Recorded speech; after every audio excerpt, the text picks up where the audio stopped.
हैन। प्रहरी देख्ने बित्तिकै त हामीलाई शान्ति सुरक्षाको महसुस हुनुपर्छ। प्रहरी आयो है अब चाहिँ हामी शान्त भयौँ, सुरक्षित भयौँ भन्ने हुनुपर्नेमा अब प्रहरी आयो अब यसले चाहिँ हामीलाई केही खोसाउँछ कि अब के गर्छ कि भन्ने हिसाब किताबको तपाईँको वातावरण भइराखेको छ। एउटा गरिब दुखी टेम्पो चालकको टेम्पो चाहिँ वन प्रहरीको उपस्थिति त्यहाँ थियो, मलाई थाहा भएन त्यो घटना के हो। भिरबाट गुल्टाइदिँदै गरेको देखियो।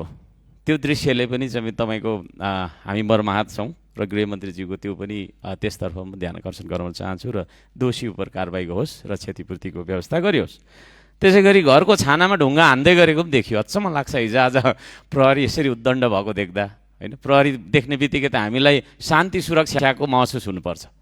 प्रहरी आयो है अब चाहिँ हामी शान्त भयौँ, सुरक्षित भयौँ भन्ने हुनुपर्नेमा अब प्रहरी आयो अब यसले चाहिँ हामीलाई केही खोसाउँछ कि अब के गर्छ कि भन्ने हिसाब किताबको तपाईँको वातावरण भइराखेको छ। त्यसले गर्दाखेरि गृहमन्त्रीज्यू यहाँले सदनमा हुँदाखेरि मैले उहाँलाई यही मार्फत तपाईँ ध्यान आकर्षण गराउन चाहेँ।